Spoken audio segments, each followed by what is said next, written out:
சேலம் மாவட்டம் மேட்டூர் காவிரி ஆற்றில் ரசாயன கழிவுகள் கலப்பதால் தண்ணீர் மாசடைவதாக குற்றச்சாட்டு எழுந்துள்ளது.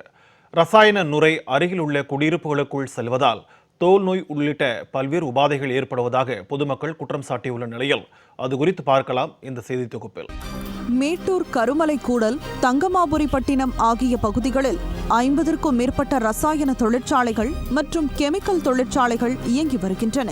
இந்த தொழிற்சாலையில் ஆசிட் வகைகள் தயாரிக்கப்பட்டு தமிழகம் முழுவதும் பல்வேறு மாவட்டங்களுக்கு ஏற்றுமதி செய்யப்படுகிறது.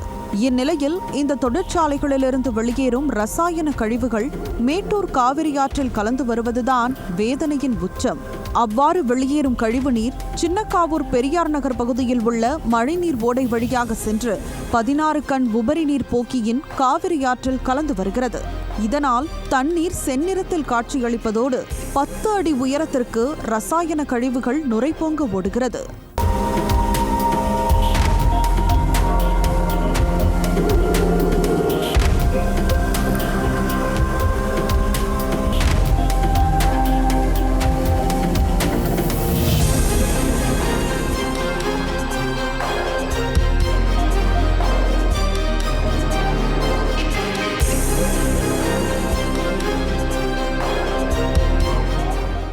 காற்று வீசும்போது ரசாயன நுரை அருகில் உள்ள குடியிருப்பு பகுதிக்குள் செல்வதால் பொதுமக்களுக்கு தோல் நோய் உள்ளிட்ட பல்வேறு உபாதைகள் ஏற்படுவதாக குற்றச்சாட்டு எழுந்துள்ளது.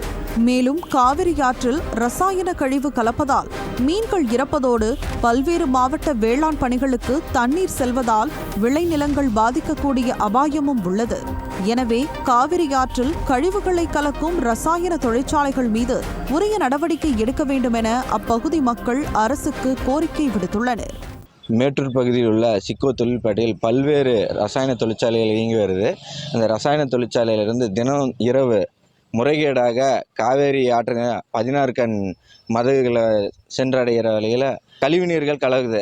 அந்த கழிவுநீர் தினமும் நுரையா கிளம்பி 10 அடி உயரத்துக்கு மேலே இருந்து சின்னக்காவூர், தொட்டில்பட்டி, பெரியார் நகர், சேலங்காம் போன்ற பகுதியில் பொதுமக்கள் மீதெல்லாம் பட்டு அவங்களுக்கு தொல்நோய் பல்வேறு உடல் உபாதைகள் ஏற்படுது. அந்த நீர் குடிநீரில் போய் கலக்குது காவேரி ஆற்றில். இது மேலே அரசாங்கம் உரிய நடவடிக்கை எடுத்து பாதுகாப்பு அளிக்குமாறு கேட்டுக்கொள்கிறேன். காவிரி ஆற்றின் நீரை கொண்டு பல்வேறு மாவட்ட விவசாயிகள் பலனடைந்து வரும் நிலையில் ரசாயன கழிவுகளை கலந்து வரும் இதுபோன்ற தொழிற்சாலைகள் மீது நடவடிக்கை எடுக்க வேண்டும் என்பதே சமூக ஆர்வலர்களின் கருத்தாக உள்ளது.